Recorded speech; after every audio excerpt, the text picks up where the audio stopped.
Good evening, ladies and gentlemen, and good afternoon and good morning, wherever you are in the whole world. It's so cool that people from all over the world tune into these live Oh, streams cool. here on the Bow Wow Bill page. And welcome to another one. I have with me Sherry Boyer. Hey, Sherry. Hi. Welcome. Great to have you. Great to be here. Thank you so much for inviting me. I've been a little scared actually, but I'm not scared anymore.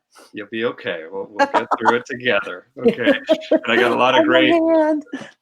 followers that and I encourage everybody to comment down below and say hey to Sherry. Now, Sherry's a very interesting person. She's a trained anthropologist. She's an intuitive healer and sometimes animal communicator, which we can talk about today. She can translate Japanese technical documents, but she would be prepared not to. She figured out that systems can save a business and the owner from imploding, earn multiple seven figures, building a pet care business, and now brings her expertise, humor, deep insight, and intuition to the most transformative work as an entrepreneur can do: live and work their deepest passion, honoring their soul's yearning while making a fantastic living at the same time. In 2005, she took $750 and started a dog training business in a small town, barely of 2,500 people. And through sheer determination, combined with initially not having a clue, the business grew until she busted out of her house and garage into a 1,000-foot facility for boarding, daycare, and training in the city of over. Oh, what happened? Well, she's going to have to come back. I don't know what happened to her. It bounced you off for some reason. Mm-hmm. There you are. It bounced you off for some reason. I don't know why, but we're back. And then, let me finish here. I was talking about, so you went from your garage to a 16,000-foot facility in a city over 50,000 people in California. Turned that $750 into a thriving system, a business with a solid system, to the point where she was able to operate it as an absentee owner, and that she profitably exited in 2018. So recently, she was like, "Sayonara." Do you like the Japanese lessons? That was great. That was great. She offers group programs, private mentoring that cut through the stale blueprints of copycat information and go straight to the core as what is stopping people from living their brilliance. I love that. She lives in Reno, Nevada, and now the love of her life, Steve and their dogs. Her clients include professional athletes, CEOs, visionary entrepreneurs, thought leaders, solo business owners, and she is committed to her clients' extraordinary success in all realms, themselves, their relationships, and their business. So the whole package there. Whole enchilada. That's right. And that's so awesome, man. So anthropologist, which the people that don't know, what is an anthropologist? So an anthropologist usually studies cultures and societies within cultures. And so that's my background in college. And that's what took me to Japan. And it's very interesting. I didn't really even know until after I was done with that my mother also had studied anthropology. But that's not something, when you're growing up with your parents, you don't know what they did or what they are outside of your care, right? Outside of them being your parent. But I found that out later. I'm like, oh, well, there you go. Yeah. Seed was planted young. Well, I'm sharing this right now here. So, and did you always have like a draw to, I find it interesting, Japanese culture. That's where you landed. Was it always an interest in your life? Or? No, not at all. So I have a fun story if you want to hear. Absolutely. Yeah. So my mother, I hope she's not watching. My mother was. My mother is an extraordinary woman. She was raised by a woman who adopted her, and who was one of the first people to be allowed to adopt, first single women in the United States to be allowed to adopt a child. So it took her. My mother was born in 1943. It took her about 8 years before she could adopt this baby. There's a long story behind that I won't go into, but they grew up. They were very poor, and they. I think they spent some time in Washington State, which is interesting, where you are, not where you are, but with my grandmother's brother who had served in the Army during the World War II. And when he was in Japan, when the Japanese gave up, basically. And so he served over there. And so my mother's toys when she was a child were from Japan, things that he sent back to the States. And that's what my mother played with. Well, I didn't find this out. My mother never spoke about Japan. Like, we got a wok when I was in high school. I think we got a wok, and I remember she made fried rice, and they don't really have woks are Chinese, right? They're not Japanese, but it seemed very, very exotic. And at the time in 1983 or whatever in Nashville, Tennessee, but never talked about it ever until I had been there. I went to school. I went to study there in college for a year abroad, and then I went back after I graduated, and I worked with the Ministry of Education there. And when she came to visit, I can't remember exactly if it was when she came to visit me or after, but that's when I heard the story. So it's amazing to me how I'm really fascinated by how we can pick up on things from a parent, whether we inherited it, like in the epigenetics or something, but the emotions and the thoughts of a parent, we can pick up on without them ever actually telling us. It's wild. Yeah. It's wild. And I mean, you Wow. can even meet somebody and know that's their kid. I mean, and I mean, just Right. looking for pictures too. I mean, sometimes I'm a spitting image for my father. And where did that term ever come into spitting image? Right. We could go on to that one I don't know. That's a fascinating one. We have people joining us from all over. Stella says hello. Hi, Stella. Lena. Lena says, hi, good to see you on video. Sherry Boyer. She knows my hesitancy. Yep. And this, you know what? It's all about stepping out of that comfort zone. And we were just talking about how strength lies in that struggle. And, you know, doing what you want to isn't always easy. Sometimes we're going to hit those walls. And we can talk about that. So James is from Australia. We have people from Australia tuning in. Heyo, Sherry Boyer, Rebecca Hoffman. Hey, Rebecca. And Ryan says, we're talking about fried rice. I'm in. Fried rice all day long. So, and then let me hide that. So, yeah, if you guys wouldn't mind, hit that share button. Let's go ahead and get this out as far and wide as possible. And if you have any questions or anything in the meantime, go ahead and ask them below, and I'll make sure that we ask them to Sherry. But you went to Japan in college, though. I went there in college, and it was extremely frustrating for about 3 days, and then it wasn't.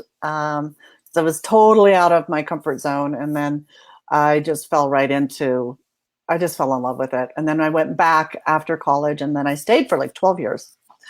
So why initially did you? I mean, what was the intuitive nudge that said? Well, so you know, like at the time when you're 19 or whatever, and you think a thought, like when you look back at the thoughts you thought when you were 19, you're like, that was a strange thought to think. But it's the thought I thought at the time. My primary thought at the time was, so I was in college in Florida. I was at Eckerd College in St. Petersburg, Florida, and I was, I don't like to use the word lucky, but I felt I was very honored to receive a full scholarship there. I don't even know how I got it. Like, the story of how I got into that college it was on a wing and a prayer. So I had a full ride, and my junior year, you could go abroad somewhere. So it was France, England, Spain, or Japan. And the thought I had at the time was, oh my God, I could probably go to France, England, or Spain anytime in my life, but because I didn't have an abundance mindset at the time at all, but I'll never, ever get a chance to go to Asia if I don't go now. And that was the thought, even though many, many years later, I found out that my mother had likely planted the seed because she had always wanted to go to the country where her toys had come from.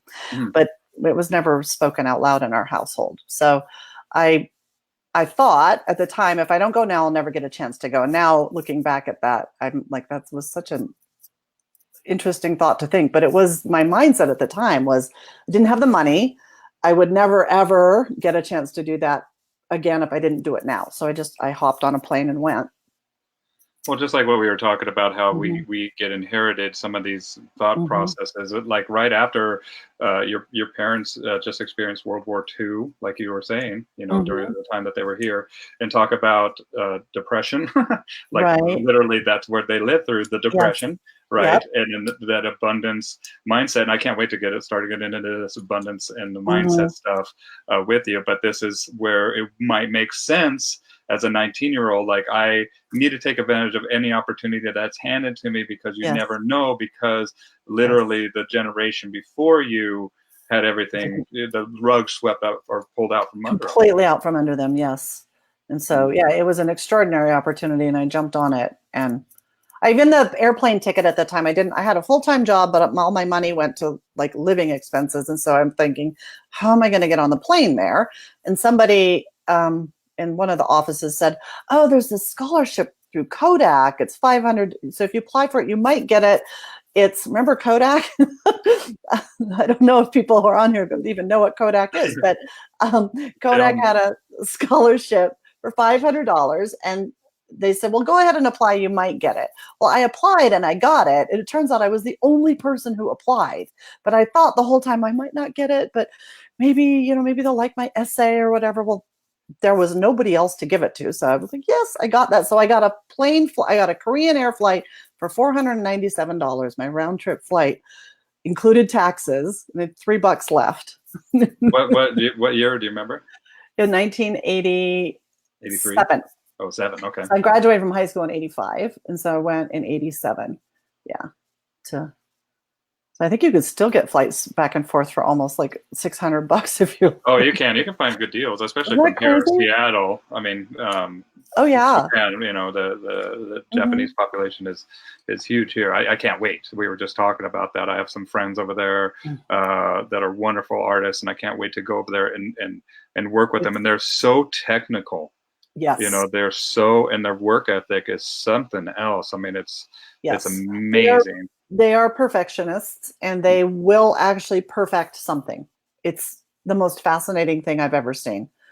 I had a friend who was from the United States, I think from Wisconsin, and he was over there studying for a PhD program. He was studying Japanese jazz musicians because they were the most technically perfected jazz musicians on earth. Oh man, I gotta get into Japanese jazz. They're amazing. They're amazing. There are jazz clubs everywhere. They love jazz. Well, maybe. I mean, I left 18 years ago, but I'm sure there's still jazz clubs. Well, and the Kaizen, you know about Kaizen? I do. Oh yeah. What, I mean, well, I don't know. So they don't talk about it that much over there. We talk about it much more over here than they do over there. But it's finding the holes in something and making it better, right? You figure out what's not working. Right. It's improvement. That's what the word means, right? Improvement. Now that you just said that, yeah, and they never say the word, the two characters Kaizen. Nobody ever says those words in Japan. Really? They don't talk about it, but the underlying culture that they are doing it at all times, if that makes sense. Yeah, you better believe it, because it's just innately kind of lived, because it's generational now, by thousands of years of and then when you're in a corporate situation, like if you worked at Toyota, the company Toyota, they likely have a Kaizen initiative or something, but just in the general daily life there. But no, that is and that's just as you said that, I thought, and then you asked me what it meant. I'm like, what does it mean? But I thought that's part of the work I do with any business owner or any person, even in my own life, is so it's not personal. What's not working? Mm-hmm. Let's figure out how we can improve it and just go there and not wallow in this what's not working place and why is it not working and am I a bad person or all this stuckness that people get into here, when over here is where the better place is. And where we want to be, and how do we bridge that gap? Mm-hmm. Where's the bridge? And the bridge by the Kaizen method, in my opinion, I mean, it's a very abstract concept that is like continuous incremental improvements. It means improvement. And how I got introduced to it was One Small Step, which is a book. I'll put the link up to the book. One Small Step, the Kaizen method, and that's it. Is like looking at things objectively on how we can improve it from. Mm-hmm. I mean, from placement of a trash can, from how you like waste, and that's it. Is if you see waste, that's the job, is to eliminate it, or see any counter contradictions and stuff like that. It's Mhm. fascinating, but it teaches you Mhm. to take an observer role of your life. And Yes, I think a lot of people, they get into this reactionary role because one, absolutely. um, there's so many social rules and structures and tools that invoke this fear response that Mhm. keep people from really taking kind of a contemplative approach and It's saying, funny. how can I fix this? I don't know. I was thinking that the word up here that I often is responsible, like responsible. If we're going to be Your ability to responsible, the respond. ability to respond is something that I think, well, we could all do a little Kaizen with, right? We could be doing some continual improvement to look at the response. But what you just said, I think I interrupted you. I apologize, Oh but no, you I can be think it's good. very much important. People react. There's a tendency to react and to go into emotion when, if we take a step back and think about things or just pause, then we can respond. That's Yeah. right. It reminds me of one of my favorite quotes by Viktor Frankl, and Mm. he is he. If people don't know Viktor Frankl, one of my favorite books in this world is Man's Search for Meaning, and let me post up this a It's link to this book. That's an Uh, extraordinary book. have you read I it? Oh, many times. I keep forgetting to put it on my list of books that I tell people. People ask me for recommendations. That Oh, is, thank you for the reminder. yeah. Well, and we'll go on there, but real quick, so I put up Mm. the One Small Step book, and then I'm going to also put up a book for the Man's Search for Meaning here. And now keep in mind that this book is not sunshine and fairy tales. This Mm-mm. this is basically his experience in the Holocaust at Auschwitz Mhm. and these death camps, Yeah, and awful. the depths of depravity that humans can experience, and he came out of there with purpose. Yes. And if that can be the effect of what he went through, or not the effect, what the and so the what am I trying to say here, Sherry? If this is what The outcome, the outcome, yeah, if this is the yeah. outcome of what he did, but from going through the darkest experience in humanity, Hmm. then something to be gleaned from that, in my Oh, opinion. absolutely. And so I put up the Man's Search for Meaning, and let me get his quote: "Between stimulus and response." Oh, yes, That's yes, yes. I want to just make sure I get the quote right. So we were talking about responding and reacting, Hmm. and the Kaizen method, and just kind of take an observer role to look at things that we That. can change incrementally. Hmm. And Viktor Frankl says, between stimulus and response, there is a space. Mm. In that space is our power to choose our response. Yeah. In our response lies our growth and our freedom. Isn't that beautiful? It's one of, I still get chills when I hear that. You read that beautifully. Thank you. Well, it's one of my favorites, and I just want to Yeah, I make can sure that tell. I do it justice. And Hmm. a lot of times when we're working with these dogs, we're doing the same exact thing: Yes. is getting them out of reactivity mindset, getting them Yeah, to reason through a situation and, absolutely. and respond accordingly, so we can positively reinforce that and be like, "There's Hmm. my dog." And when you have the human doing that and observing the dog, or allowing the dog to do that as well, I think that doubles up the power of that. Yeah, the dogs are great teachers, Mhm. and it's I mean, they teach us about what is. Oh, yes. You want to talk about coming right back to the moment. Well, and Uh, people kind of get locked up in, like we were just talking about, reactionary mindset, and get mhm. down in these downward spirals of emotional thought, and it starts carrying them into a place that they don't think that they can get out. They get Right. into these holes, and Yeah. and you help people out of these holes. I do. I do. They have to be willing to go. Sometimes, though, well, willing to go into the hole in order to come back out of the hole, right? And that can be scary for a lot of people, even though they're already in the hole. They don't always roll. But you said something that reminded me of, I was thinking about, I don't know the exact terms, but I was at a seminar a couple weekends ago about, 3 weekends ago, about the our neurology and our brain, the neuroscience really, and about how the different parts of the brain work together. And it is very human. The human brain goes to fight, flight, freeze, faint very easily. And so recognizing that and being able to pull ourselves out of that into that space where we can make a response is incredibly powerful. And I just wanted to add on to what you said about that, because I think a lot of people get down on themselves for going there, and then that creates this loop, right? Like now they're so I'm in this place that doesn't feel very good. Why am I in this place? What's wrong with me? Space where it's actually what the brain does. It takes us to a survival place first. Mm. And so when we can get away from like self-flagellation and beating ourselves up for that, and take that pause moment, that space, to be able to then come out of it, is extremely powerful. Well, and I tell people, imagine that you had a friend that talks to you the way that you talk to yourself. Oh, would you still be friends with that person? And so why do you allow yourself to talk to why do you accept this verbiage from yourself? 100%. And could you speak on that? That's exactly, people just get the flatulization. That's what you're talking about, right?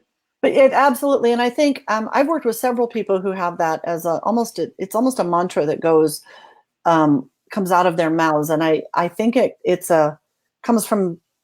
So we repeat what we learn in our families, right? Our family that we were raised in. We repeat what we've heard.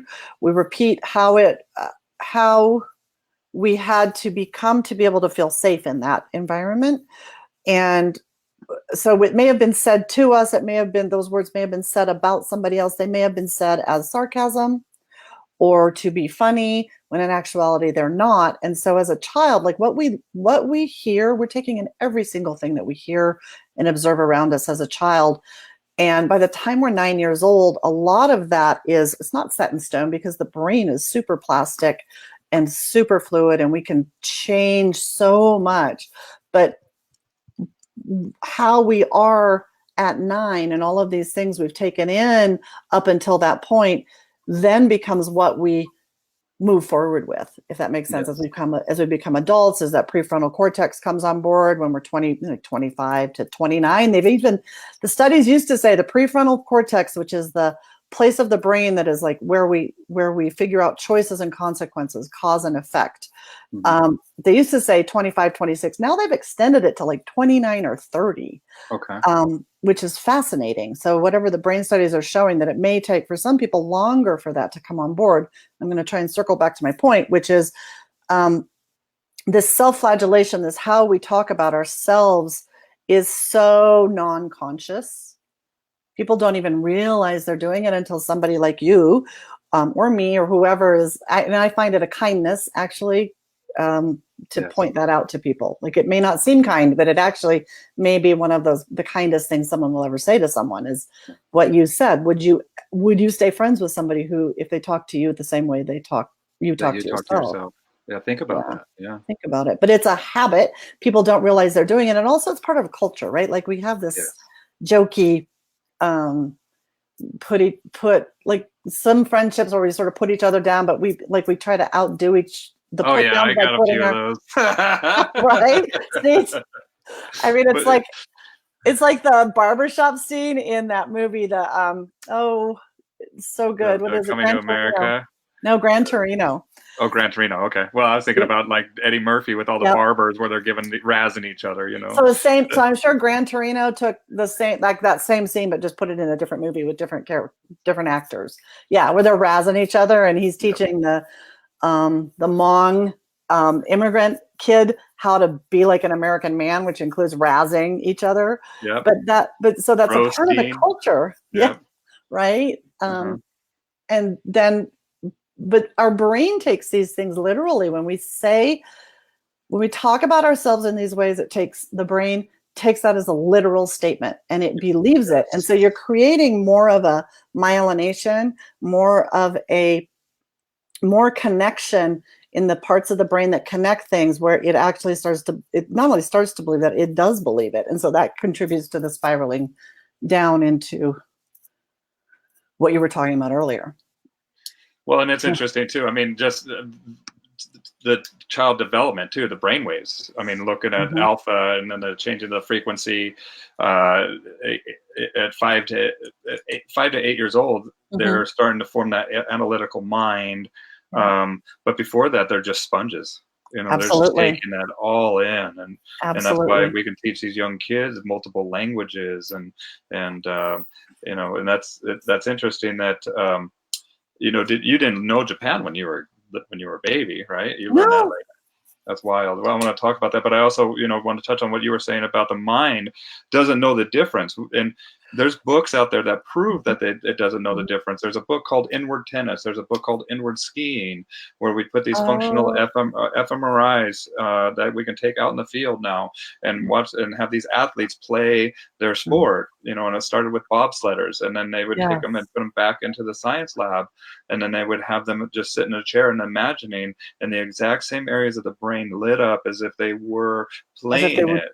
Doing it. Yep. That's right. I think that right now is a part of most elite athletes' actual training is the visualization of it without doing it, but the visualization of the entire thing from start to finish. And that is one of the reasons that athletic performance has gotten better and better and better. Well, they have sleep coaches too. I just read the book on sleep, and this guy, that's how he got his start, was through athletes and getting them to sleep a good night's sleep. Oh, wow. I figured out it's about cycles, about as many, and you can get like 3 cycles one night, 7 cycles another night, and they kind of, merge together for a bit of a time. Yeah. And so, but a lot of times that's what they instruct the athletes to do, is like to live through everything that just kind of happened in a dumping kind of process of like, just like let the subconscious mind take care of this.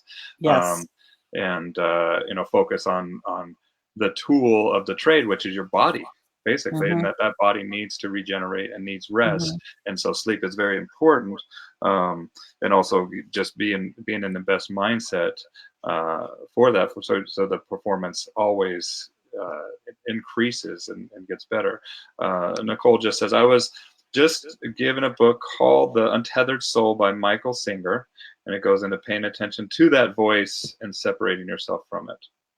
Oh, that's fascinating. I'm going to have to read that. Thank you, Nicole. So I've read that book. I've read that book. Have too. You? Yeah, it's a great book. It's a great book, and I try to read 100 books a year is my goal. Okay. Oh, wow. And how I do that is with audiobooks too. I mean, thank God for Audible. And then there's this other app on my iPhone called Voice Dream. Oh. And you can plug PDFs into that. And so if you can find old PDFs or whatever, if you can find a book on the copy of PDF, you plug it in there and it will read out loud to you. And it doesn't sound like a robot-y, creepy voice. The one that comes with it of default does, but they offer more voices. You can pay. You can buy for that. Like $3, I think, a voice, and then I think the app was $10. But well worth it. And I like the publications written by women. I like to have read in a woman's voice, and then they also have like Australian accents and interesting stuff. So how cool is that? But that Untethered Soul, is a good book. And I think that, like what you were saying, a lot of this stuff is subconscious, and So there's there's like subconscious, non-conscious, unconscious. I cannot tell you the exact difference between them, but there's a lot more taking place on those levels than there is on our conscious level. And there's part of that. I was going to say to what Nicole said, I'm going to have to read that book. That sounds really interesting.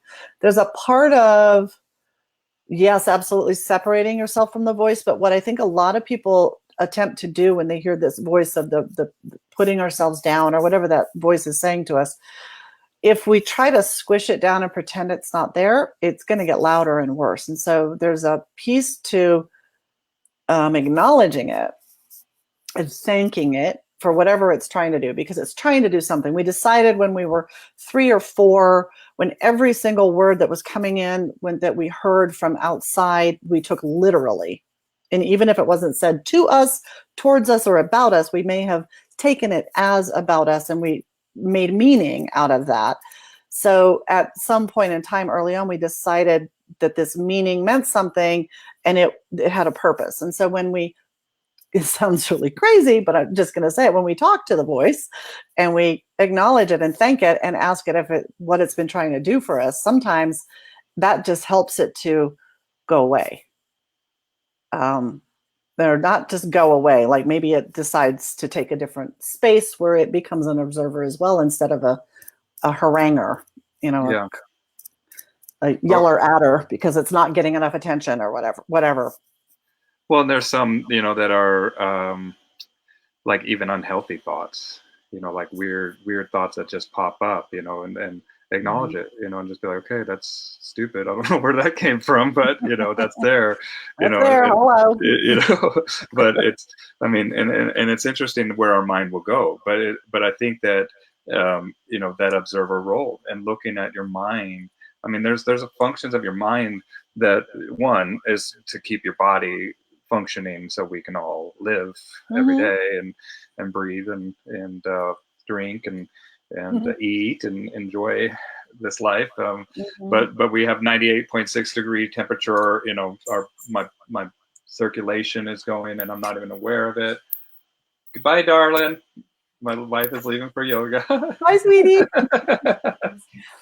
It might get loud here in a minute. My husband just brought my nephews home. Oh, did he?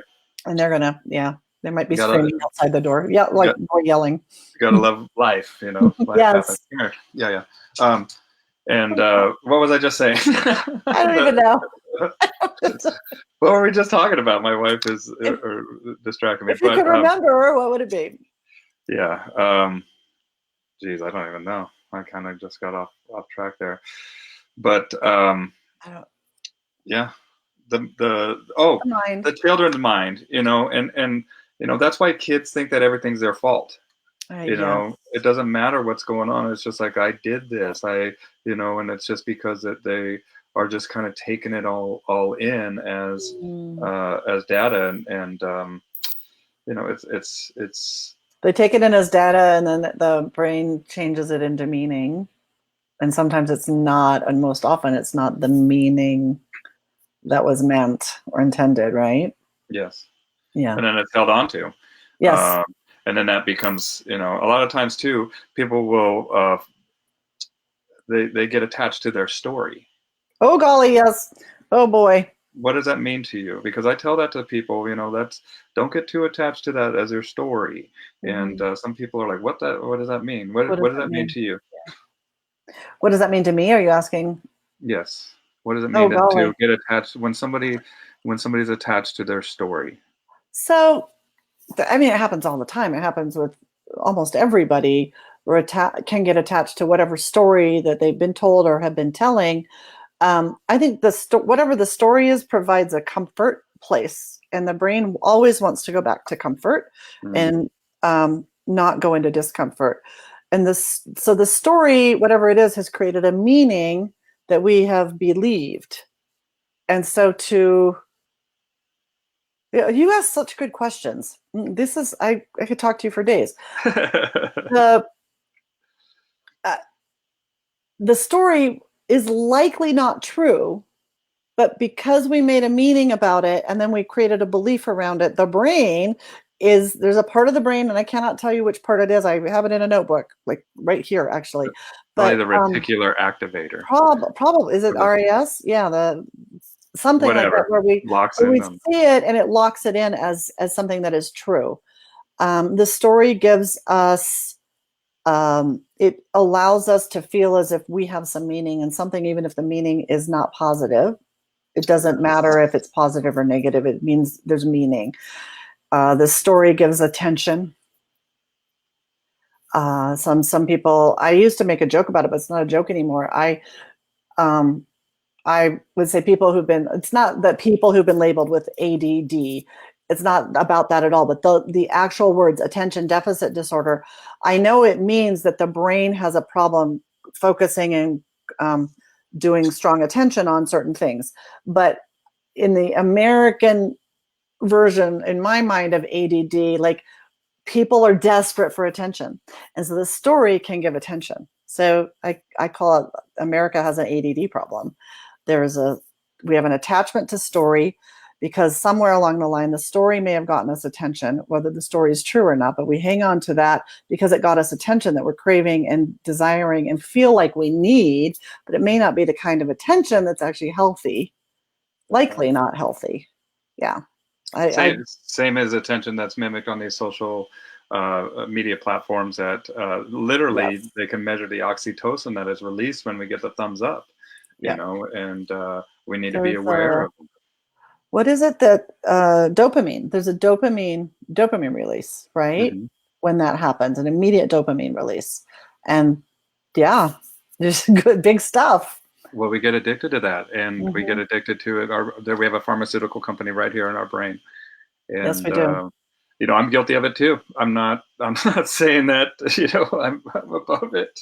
You know, I get yelled at all the I time to put know. down my Like, phone, and my husband calls me a like suck. He's I like, like suck. I'm like, Well, I think that people they get in these locked in these stories, and it keeps them stuck. oh, all day long. Yes, absolutely, absolutely. And that's one of the things. Um, a lot of people out there, like when I work with business people, I don't only work with them on their business because it's not one thing to me. Our life, our family, our relationships, our business are all combined together. And if we don't get to the bottom of whatever's causing the issue in the business, usually not stemming from the business, by the way, um, nothing that you change in the business is actually going to change long term. It'll change short term, but long term, no. But the stories that people tell. So part of what the work I do is helping people to create a new frame around their story. I don't tell them their new story. It's not for me to tell them what their new story is. But you can create a new story in an instant, Yes. and your brain can start to believe it in an instant. Yes. It's you can remyelinate, you can So, you unwire know, stuff a and then good create new stuff. story might be, you know, like what we were talking about when you were in the scarcity mindset. Oh yes. And so what got you to start to switch your story? What got you to start to say, "Hey, look, this world isn't what I've been taught. This world isn't what I think it is." And and what started that process? That's a really great question. And just as you asked it, I'm thinking because I study cultures sort of natively. When my family moved, we moved about almost every year when I was growing up, and Well, you so got in the order to, scholarship, the full ride yeah, scholarship. You got the thing to the airplane, you know, yeah. and this is, you know, So there was started to be the evidence, right? right, But right, right. I started to I just watch people. I watch groups. I watch people, and looked. I observe all the time because I always had to in order to fit in somewhere as a kid in the next new place we moved to. But I was like, there's people out there who don't think this way. So Right. I wonder how they think. Like, they obviously um, have a different way of thinking than I do. So I wonder how they think. And so I started talking to people and asking questions and realizing that this isn't the only way to think. And so how did I then start to think a different way so I can create something different? And then that it's probably like you, right? Like we were talking before Absolutely. this started. You just go off to whatever seminar you're attracted to at the moment because there's something you can learn from that. And so I'm a seminar junkie, sort of. Not really, not as much as I used to be, but I'm like, Me there's neither. something there for me to learn. Like Well, there's how, intuitive nudges, man, and you're yeah, just like, there's something there that's like keeping me up at yeah, night. There's something that I just keep on coming back to this, or there's something, yeah, and I tell, you know, even Dawn, she just went to her first conference, and then I was like, go. I'm like, listen to this. oh, It's something that you need to. And hmm, she's like, well, you know, can we afford it? I'm like, it doesn't matter. We can't hmm, afford not to. And that's right. you know, Oh, and that's it. Is we need to, uh, you know, break out of that hmm, comfort zone, and that's what happens. Is that the brain, just like I was talking about the function of the bodies, but it's also meant to keep us safe, and it's meant to oh keep yes, us safe by building neural networks. yes, And when we work with behavior as dog trainers, we have kind of a unique window into the insight of behavior and how that can be hmm, readjusted into a more conducive more beneficial life for the people and the dog. Oh, And absolutely. we carry that experience with us, as we grow ourselves too. Well, I would hope we do, right? Yeah, I think the more that we work on our own person, I don't like necessarily to say the words personal growth, but because I don't want to get any bigger, but I do want to grow my mind, my personal development. I think that it can't help but to impact the work we do with the dogs, or for those people, and the work we do with the people, because the dogs that we're working with usually are attached to some people, Yeah, whether so it's through usually. whether it's through a rescue or or whatever. And so the more we can work on ourselves and becoming better communicators, better of just seeing the world differently, I think the more that we can help the people, help the dogs. Yes. Yeah. Yep. And overall, that's what we're in it for. And that's what started me with when I started my business, is that I watched that movie, The Secret, Oh, and, yes. and then I was having a hard time trying to make money and trying to actually get money, like Mhm. chasing my friends down and be like, pay me, Oh, wow. you know? And I'm like, this isn't what I signed up for. And so Right. I looked and I saw that movie and I was just kind of like, oh, this is kind of cool. We belong. And then, but I wanted to take it a step further. And so I looked out for teachers, and I actually found Mhm. one of the guys that was in The Secret, John Assaraf, Yeah. and hired him as a business mentor and a couple other people, because I wanted people that had made hundreds of millions of dollars. Yes. I wanted Yes. people that had a track record that proved that they knew what they were talking about. Yes. And so once I did my research with him, I'm like, okay, cool, this guy knows what's up. And so I went and I studied with him for a number of years. I'm still dear friends with John, I and saw on one of your posts when you were making one of your creations, the glass creations. I think he's like, dude, hook me up. I was like, oh my yep, god, I got. John Asaraf, dude, hook Yeah, he's me got a up. bunch of mine too. I think he's got like five or six little pieces. But Yeah. but it's also the action. Oh yes. That is the most important thing. And even though we go to these conferences and we learn, and there's so many people out here, and I think we all have something to learn from each other, and we all have something to Hmm. teach each other. And that's why I do these talks. That's why I do these live streams. I think You it's know, fabulous. is just to talk, and I don't know where they go. I think it's so cool, the messages that I get from people that have watched Oh, them, I or bet. see them shared all around the world. I know that there's little pearls of wisdom in each one of them, and I'm so Mhm. thankful that for all the people like you that have decided to come on and just say, talk about what they do, but because it's going to benefit people, and Well, the and they person that needs to hear the whatever is hope. I don't like to use the word hope, but we'll hear it, right? Like there'll be a nudge for them to watch and listen, and then they're going to get the thing that they need. Even if they're just because I was looking on your page, I'm like, oh, there's all these videos.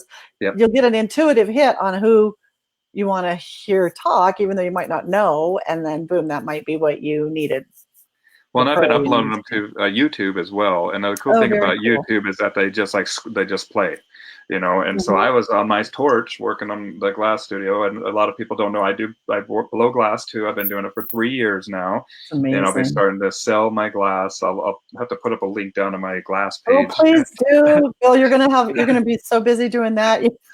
I know. Well, I already am, and I just want to keep it, where it's more of passion thing. So I kind Mhm. of keep it small. I don't want to let it lose its soul, so to speak. Right, I want it right. to be something important. It is something important to me, and it's something Mhm, bigger. It's honoring my friend, mm, and just creating art with my broken heart. And not only mm. did I do this to honor my friend, but my dad just passed away in January, Yes. and I was there with him when he made that transition. And then I came home, and Mm, one of my favorite dogs ever went to heaven mhm. too.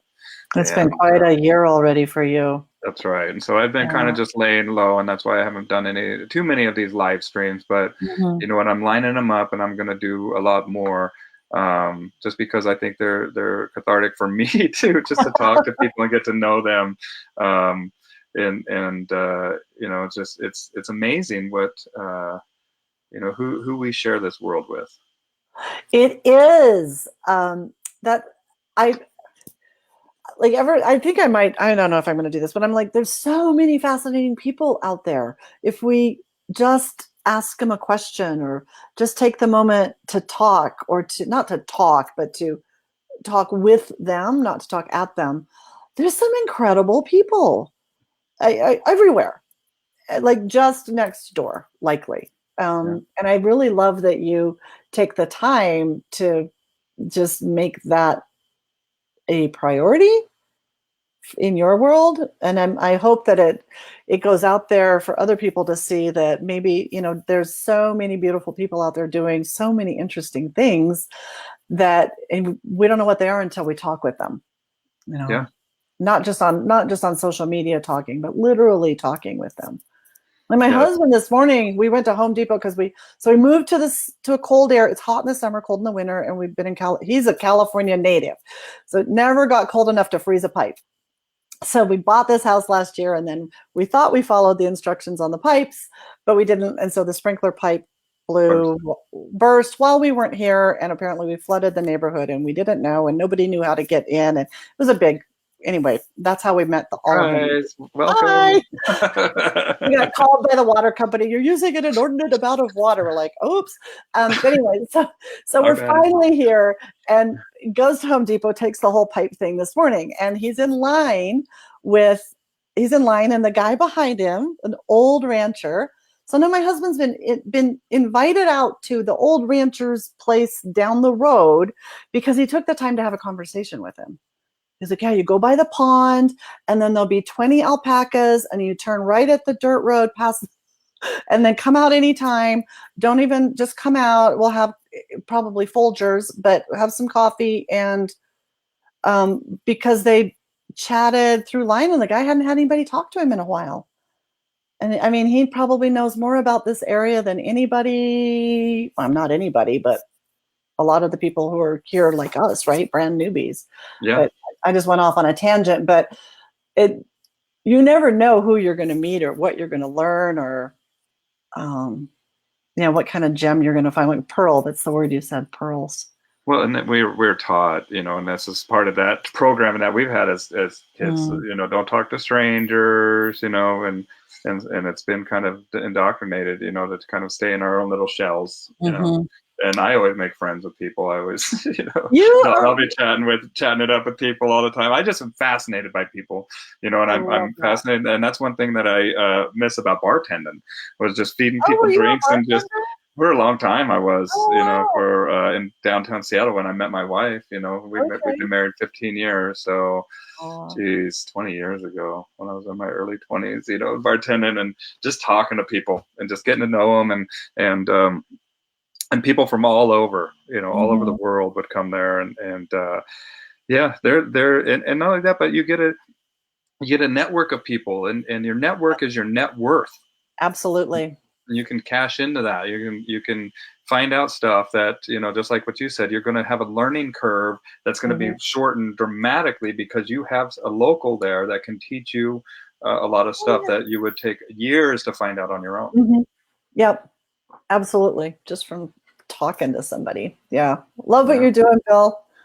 Well, thank you very much. So how do people get a hold of you if they want to work with you? Are you retired? Because I know you just sold. I sold my business. I'm not retired. Did not sell it for that much money. Okay. I'll tell you, a pet care business.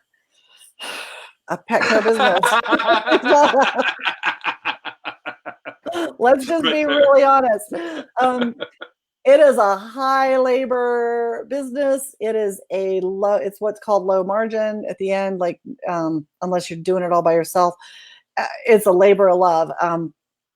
And there are some amazing large businesses with super high profit margins that will probably sell for big, big things whenever they sell them. But the reality in the industry as a whole is people who exit from the business are likely not going to be able to exit with enough to completely retire for the rest of their lives. So the reality that stinks for most people, because it is a labor of love and a labor of labor. Like there's no lack of labor in this business.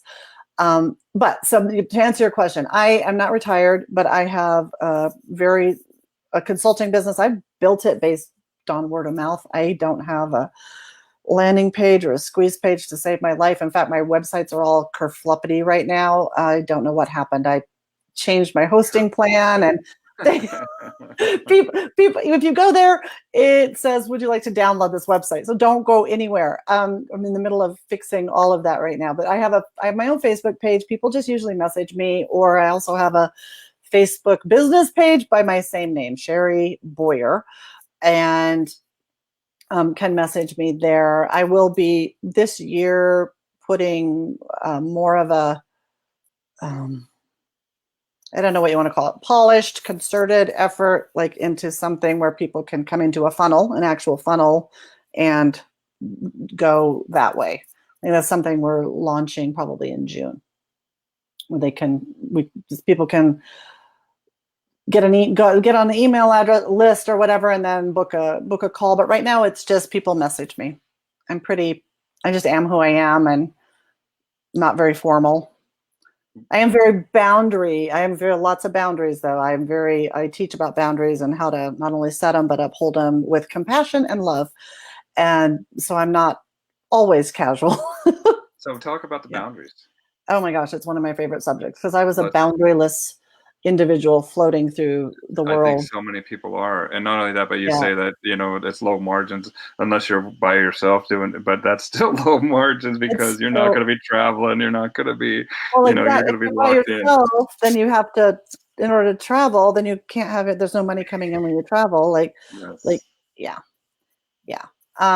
A high calorie dollar, or high calorie for the dollar, and it's 24/7, baby. 24/7. And so I think there's, of course, smarter ways to do it. And I was able to do it. I took a business that was not making any money, and I was working 80 hours a week, and made it into a business with systems and processes and management and great culture and all of that. But that was because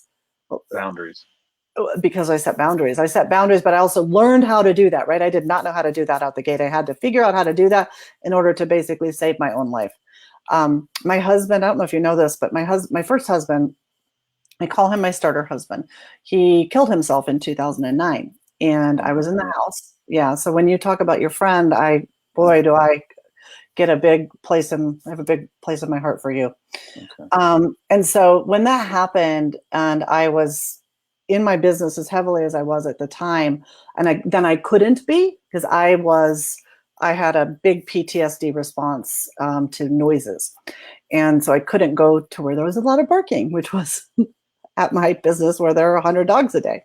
Wow. And so I had a really good team at the time, and they took over. But once I was able to get back in there, I realized that I have been doing what most business owners do, which is you get in there, you're good at what you do, and so you're selling that, and people are buying it, but you are the one that keeps it going. And so I thought, I can't be the one that keeps it going. And so that's where I learned how to do all of this stuff, like how to do an SOP. I didn't know what an SOP was. I'm like, SOP. Like, is that like pig standard food? Operations, right? Standard operating procedures. That's boring. Like, I'd rather eat dirt than make an SOP. But I learned how to do it because I know the outcome of doing that was freedom, and also not being in the position I was in when the tragedy occurred in my life, so that I could at any moment step away. It was still going. It was going well, and it was still profiting. So I don't remember the original question you asked. Well, boundaries. We started with boundaries, and this is, I see people all the time say, sometimes I read advice columns because I'm very interested in the advice that's given, because sometimes I find it just awful, but sometimes it's very informative. And there was a recent one that said, my husband sets these boundaries, but nobody pays attention to them. It's usually families. And I thought, that's because he set the boundary, but he didn't do the rest of the stuff that goes along with a boundary. A boundary is not a boundary until you uphold the boundary. So a boundary, like, you can have a broken fence, or you can have a fence that's fixed, or you can have, if you got the fence that you can just walk over, That's a boundary that somebody built, a literal fence boundary that broke down, and then people just blow past it. That's what happens with boundaries all the time. Like, I set the boundary, but he just freaking ignored me. I'm like, yeah. And they literally say he walks all over me. Yes. Just like that fence. They do. And it's because the piece of upholding the boundary hasn't happened. And so the boundaries are all about you, not just you, Bill, but me. Boundaries are about the person who set the boundary, not about the person that the boundary has been set. I don't want to say against, but, we set boundaries for ourselves in order to create sanity and whatever you want to call it. Wherever a boundary has been placed. Yes, and they can be done completely with love and compassion. A lot of people say, oh, boundary, they think boundaries are a harsh thing. No, they're one of the best things ever. So how we set a boundary is we say, this is what the whatever the new thing is, and this is what I'm going to do when it's broken.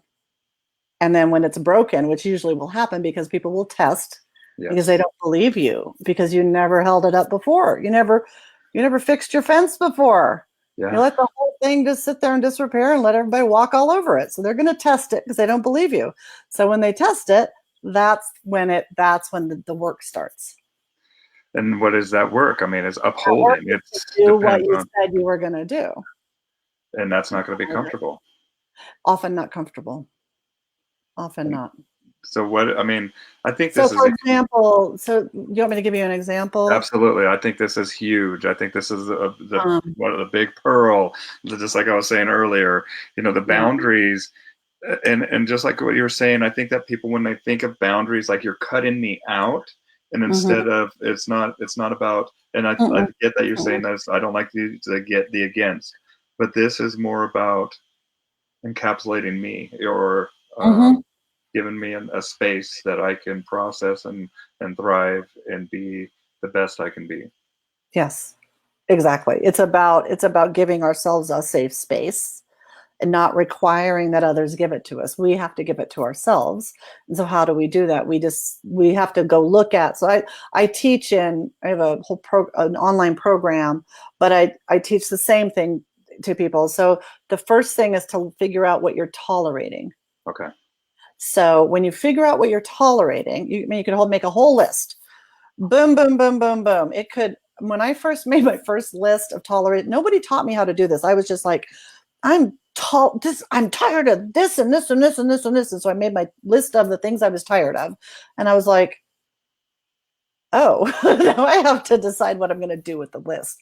I could stay in the story of all this stuff I'm tolerating, stuff I'm tolerating because people are this way and this way. It's because people now it makes sense, because now here's my whole storyline. This is the connection of what, and I can stay in there. I can stay in there, or I can say, is it because people are that way, or is it because what you allow is what you get? It's like what used to say, or maybe they still say it with dog, what you pet is what you get. Like if you're touching a dog in the middle of a fear moment, it's possible, I don't know that I agree with this fully, but it's possible that you will cement that fear further. So reinforce it, right? And I don't necessarily agree with what I just said. So that's a really bad example. But so let's say a great example, it could be business. Why do people call at 10 o'clock at night? Because they want to test those boundaries. They want to test your boundary. Did they know they shouldn't call you at 10 o'clock at night? Absolutely. Did you pick up every single time they called at 10 o'clock at night before? So you just trained them. It's like dogs. We just trained them to beg at the table. You've trained them all to call you whenever they want, when it's convenient for them, and it's not convenient for you. And now you're mad, and now you're telling a story that other people are rude. You see this all the time. All over you. They're walking all over you. Yes. They're just so mean, and they're not even thinking about you. Well, that's because you're not thinking about you either. So you have to lead. You have to be the leader. And so let's say whatever phone system you're using, if you unfortunately made the mistake of giving clients your cell phone number, you got to turn that puppy off whenever you've determined the line is, or you got to put it on DND, or you have to, and then you have to figure out another way to have them get a hold of you and set the boundaries. So if the toleration is people calling, blah, blah, blah, blah, then okay, stop it. So stop allowing it, figure out a solution. There's a million solutions right now. There's all sorts of companies where you don't even have to have a phone where you can text them back. Yep. I think Grasshopper does that. And have a phone That's number. crazy. That's the other thing, is that all these technical solutions that are out there. There's so many. Just to talk to people about that, about the things that are out there that can alleviate so many of these stressors in your life that that you're not tolerating, or that you're just tolerating. There's stuff out there you don't know what you don't know. Oh my gosh, there are so many things. So whatever, so you figure out you're tolerating this thing. So then you say, you let your client base know, or the family member who always calls you at 11:30, or whoever it is, I'm no longer going to be answering the phone after 7 p.m. or after 5 p.m., whatever that is. So you set the boundary, right? Yep. What do? They call you at 11:30. Next night. You're like, they don't care about me. They must not love me. So a piece of data just turned into meaning. No, they're testing you, honey. They're testing you all day long. So what is your job? Your job is to do what you said you were going to do, which is not answer the phone after 5 p.m. ever. For Uncle Joe or whoever, or client Betty, or whoever's doing, like clients A through Z, all of them. And you start to train them that, yes, you are available during these times, and this is how you'll respond to them. And this is how long it'll take you to respond to them. And you love them still, even clients, or you don't say that to clients, but you can say to people, I love you, and I'm doing this for myself. And they'll still test you. And if you get mad at them testing you, you're basically getting mad at human nature, which is, you can get mad at it or not. I think it's a waste of mad energy. I'd rather get mad at something. I think it's funny. Get mad at. Laugh at it. Laugh it's at hilarious. it. People are cute. Oh, how cute! They think that I was playing. They think I was exactly. They thought I was playing. And so that's where the fence becomes sturdy again, and people can't walk all over it. Well, they have to go find the gate and see, and that might be the lock on the gate, or it might be off because now it's 9 a.m. and now the gate's open. The gate closes at 5 p.m. Where do we find this all over in our lives? Do we get mad at the people who close the gate at 5 p.m.? No, it says the gate closes at 5 p.m. If you're at the park ranger comes and closes the gate. So boundaries change, not just boundaries, but learning how to set boundaries with love for myself and for the others involved, without it seeming like it was punitive. I'm not punishing anybody. I'm just taking my time and my space back, and then following through with what I said I was going to do. That's the piece that most people miss. That piece right there, done in love and compassion, changes everything. Well, I think you got to think about that follow through and what you're going to do. You absolutely because do. People are going to test it. It's going to happen, and you're going to have to role play this a little bit. And that's where having help like Sherry and people that do this for a living, this is where she comes in, and this is where you can find value with what she does and apply it to your life. And it's remarkable. It's just that's the conversation. That's the value of conversing with people. And I invite you to converse with Sherry. Find out how she can help you. And I think that boundary thing is huge, though. And we just got a comment. John Bradshaw is an excellent author on boundaries. So I'll have to check him out. Yeah, thank you. Yeah. Boundaries and everything around boundaries changed my entire life. And I learned about them basically out of trying to survive, keep my brain and my body. Was he depressed going. Or was there any type of this is what it was. White male of the age that is statistically 70% of all suicides. And he had lost a job. So this all it was a great I can hardly breathe. Yeah, I'm so sorry. It was, but so what? And then we were in the process of separating when all of this happened. and he thought, and he was a smoker, and I never liked the smoking, but I'm a very non-judgmental person. I'm like, that's, you do you, I do me. Yeah, yeah, yeah. I don't actually like it, but I don't love you any less because you do that. But I, because for health reasons. And so he was a very respectful smoker. He never smoked in the home, never smoked in the car. But he thought that if he stopped smoking, maybe he could get me back. And so without telling me any of this, I didn't, like, I would have said, no, there's like 15 other reasons why Yeah, it doesn't have anything to do with smoking. God bless you. But so he went on that drug, Chantix. And so I rarely get involved with anybody's life with anything, but if I hear somebody's going on Chantix, I just want to scream. So he started having the hallucination. He was one of the people that was on the drug that had the reactions. Like they had to change their black box, the side effects thing. Because the first thing now it says is suicidal ideation, which means thinking about it, and action, which means doing it. And so he was on it. He started hallucinating. And so he stopped cold turkey, which you're not supposed to do. And then he was hallucinating about things that I was doing. And he was a completely different person on that drug. Yeah, it was bad. It was really bad. I know a lot of people who stopped smoking successfully on it. And I'm really glad that their brain chemistry didn't react with it the way that it can. But these drugs are no joke. They are no joke.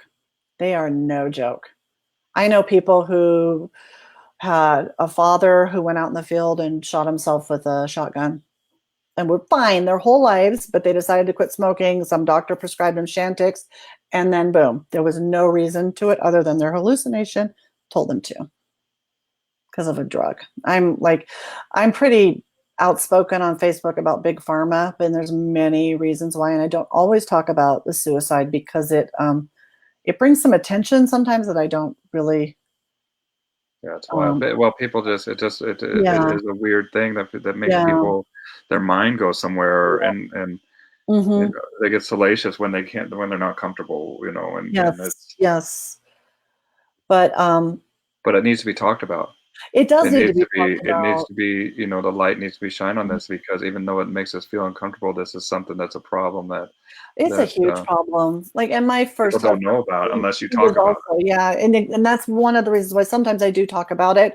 Like he was what fit into the statistics, but there was also the addition of a family member had also committed suicide. So his cousin had also committed suicide in Canada. Many years before, completely different reasons. But it added an extra.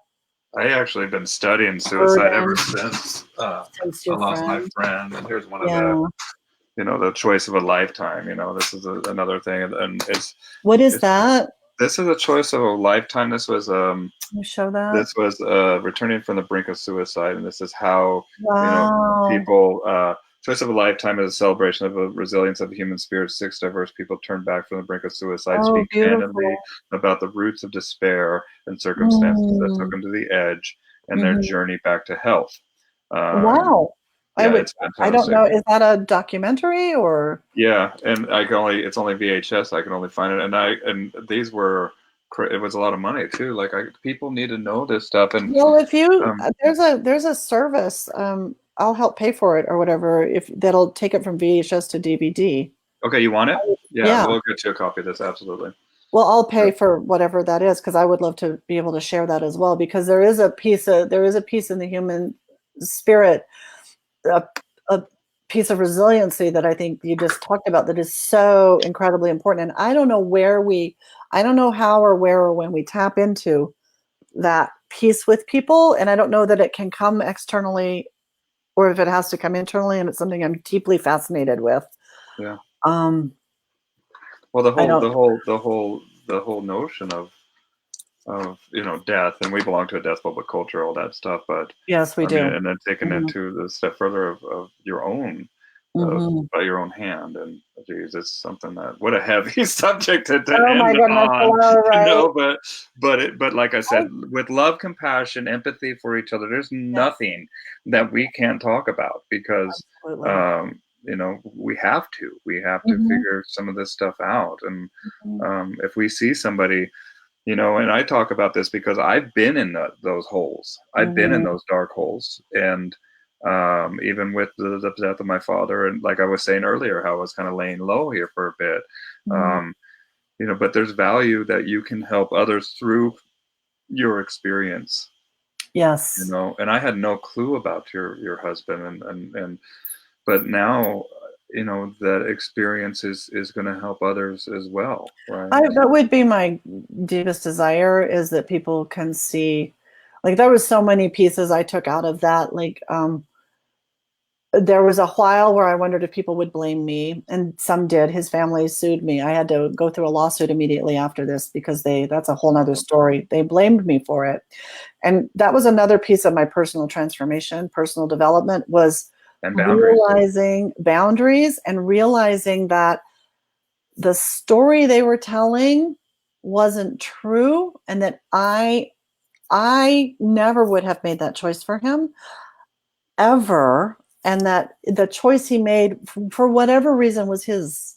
It was helped along, unfortunately, by a drug, but it wasn't because of a decision I made. And so there's another piece that I talk about. And I'm sure you've learned a lot about this yourself, about personal choice and personal responsibility, and not taking on the burden of another's choice, and going into a self-blaming place is where Yeah. I wanted to take What that. could I have So done? yeah, the What could what I could have I done have done different? piece will ruin people. Mm. And I feel such compassion. Like, I went through it. Um, and I don't know if this happened to you, Bill, like when it happened, when it didn't happen to me, but when this thing happened, people came out of the woodwork. Like, my clients at my dog place, they were like calling, because I had boundary. Like, nobody could talk to Sherry because nobody knew where I was, really. But my staff would call me and say, so and so called and wanted to talk to you personally. So I would call them, and I had about 150 people reach out to me who also had had an experience with suicide in their Wow. direct family lives. Out of the They woodwork. Me too. never felt they could talk about it. Yes. um did that happen with you as Absolutely. well? Yeah. And Yeah. that's that knowledge through direct experience. And then, Yeah. and that's it. It's like, look, I just want you to know. Yeah, I'm gonna get all teary-eyed. Yeah. There's more people who've had a personal experience with this than we will ever know. Yeah. um and I feel great compassion for, like, there's just so many stories. And what I for you, for anybody who's gone through it, I just really want them to know that there might not have been anything you could have done. There Well, yeah. likely was nothing you could have done, but it doesn't mean not to do the reach outs. It doesn't mean not to, um, to check in. Yeah. But it still doesn't mean that you could have done anything, if that makes any sense. That sounds You really better believe that. grim, but it's very important for the person or the people who are left behind to be able to move forward, I think. I don't Yeah. know. I mean, I had a friend of mine that made a video, Oh, golly. and he said that this is my choice. This is something that Mm, I've been living with for many, many years, and it's mhm. not a life that I want to live anymore. And I tell you though, that video helped. Did it? Okay. Yeah, I'll send Good. it to you too. I would love for I you to would see love it. to see that. So, Yeah, I yeah, would his love name's to. Benny, and he was a wonderful guy too. And Mm. it's just this. Good It for him for causes so much. doing that. Yeah, I mean, Yeah, and he was like, I don't want anybody to blame mhm. themselves. This isn't your fault. This isn't. I'll show it to you. I can't wait for you to see it. Actually, I think that I much would because it love. helped me with Yes, other people too. You yes. know, and during these panic attacks that I've had in these holes that I've been in, and I've never ever, thought about myself being suicidal, but I could see the discomfort getting to the level that you do anything Mhm. to make it stop. To make the discomfort stop. Yeah, And that's where it's yeah, important to have a network of people yes, that you can tap into and that will listen to you, and that will be like, hey, I've been there. right, Let me tell right. you that it Hmm. does stop and misery does come to an end, and I'll Absolutely. be here until it does. Yes, absolutely. That's so beautiful. What a big heart you have. Well, it takes one to know one, Sherry. Wild, dude. What a wild conversation where we go to. That's why I love these things. But this is So heavy. And take and create something beautiful with this pain that you have. You know, Yes. whether it's being helping other people, whether it's making music, Hmm. making art, doing glass. That's what I do. And Yeah. Well, and look at or how many people you're impacting with it. It's beautiful. well, It's look at really how I'm impacted. I mean, I look at stuff that I've made, and I'm like, oh my gosh, I made that. You know, I can't believe it. You know, and it's just really cool. And regardless of where we believe we come from, religious you are, whatever, we were created by a creator, and yes. therefore we're mini creators, and so we're here Hmm. to create. Hmm. And so I encourage everybody who's listening to do that Go find something to create with boundaries, though. with You know, boundaries. claim your space and look at that. I love it. What are you tolerating? Stop and just to take an observer role on your life Yeah, and know that it doesn't have to be the way that it is if you do not like it, and that you that can is make absolutely changes. correct. You can make a choice and change it and go in a different direction any moment of any day. That Never was the too late. biggest. It's never too late. That's one of my biggest learnings. Yeah, Well, very hold cool. on one second. I'm going to say Yeah. goodbye to you here, but I'm going to say goodbye to you on the other end here. But thank you everybody for joining, and I'll put up a link to your page down below if you guys want to reach out to Sherry. And Thank you.